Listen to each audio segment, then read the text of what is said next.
કે ભારતમાં 28 રાજ્યો આવેલા છે અને દરેક રાજ્યમાં એક મુખ્યમંત્રી અને તેનું પ્રધાનમંડળ હોય છે, જે રાજ્ય સરકાર તરીકે ઓળખાય છે. રાજ્ય સરકાર ક્યાં વહીવટ કરે?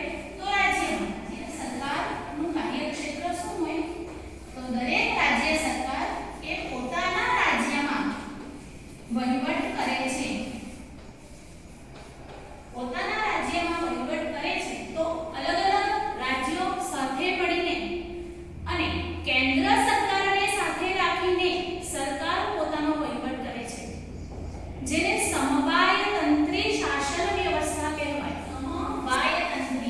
સમવાયતંત્રી શાસન વ્યવસ્થામાં બે સરકારનો સમાવેશ થાય છે.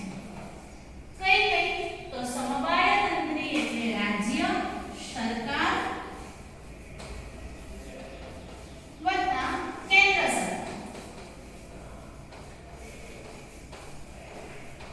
કેન્દ્ર સરકારનું કાર્ય આખા દેશનું નિયમન કરવાનું હોય છે.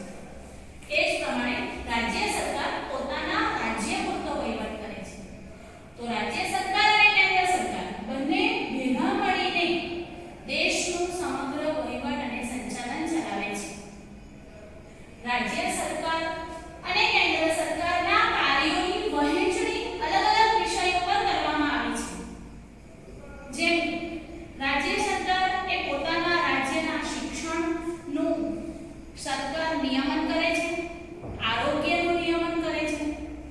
એ જ રીતે અલગ અલગ રાજ્ય સરકાર પોતાના રાજ્ય પ્રમાણે આરોગ્ય અને શિક્ષણનું નિયમન કરતા હોય છે. હવે જે રીતે શાળામાં કાર્યની વહેંચણી થયેલી હોય, ઉદાહરણ લઈએ તો આચાર્ય. શાળામાં આચાર્યની સંખ્યા 1 હોય તો દેશમાં કેન્દ્ર સરકારની સંખ્યા પણ કેટલી હોય? 1. તો આચાર્ય અને કેન્દ્ર સરકારની સંખ્યા 1 હોવાને કારણે સમગ્ર વહીવટ એ કેન્દ્ર સરકાર દેશમાં કરે છે અને શાળામાં આચાર્ય કરે છે. એ જ પ્રમાણે આચાર્યના નિયમન હેઠળ શિક્ષકો આવે છે કે જ્યાં શિક્ષકોની સંખ્યા વધારે હોય છે, અલગ અલગ વિષયોના શિક્ષકો હોય છે. એવી જ રીતે કેન્દ્ર સરકારના નિયમન હેઠળ દરેક રાજ્યની રાજ્ય સરકાર આવે છે. આ રાજ્ય સરકાર કોના માર્ગદર્શન હેઠળ કાર્ય કરે? તો કેન્દ્ર સરકારના માર્ગદર્શન હેઠળ કાર્ય કરે છે. જેવી રીતે શાળામાં શિક્ષકોને માર્ગદર્શનની જરૂર પડે તો એ માર્ગદર્શન આચાર્ય આપે છે. એ જ પ્રમાણે અલગ અલગ રાજ્ય સરકારને માર્ગદર્શનની જરૂર એ કેન્દ્ર સરકાર આપે છે. એટલે અહીં મહત્વ કઈ સરકારનું વધારે હોય? તો કેન્દ્ર સરકાર. હવે રાજ્ય સરકારના કાર્યો વિશે શીખવાનું છે. તો રાજ્ય સરકાર કયા કયા વિષયો પર કાર્ય કરે છે અને આ કાર્ય એ પોતાના રાજ્ય પૂરતા મર્યાદિત હોય છે. ઉદાહરણ આપણે લઈએ રાજ્ય સરકારના કાર્યોમાં આરોગ્ય.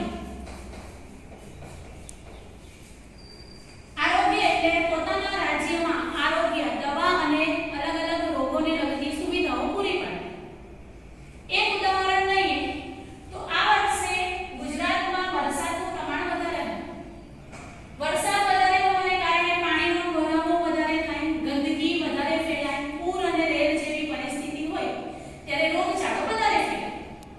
તો ગુજરાત રાજ્ય પૂરતા જો ચોમાસાની ઋતુમાં ડેન્ગ્યુ, મેલેરિયા જેવા રોગોનું પ્રમાણ વધે તો પોતાના રાજ્યમાં ફેલાયેલા રોગોનું નિયમન કરવાનું કાર્ય એ રાજ્ય સરકારનું હોય છે.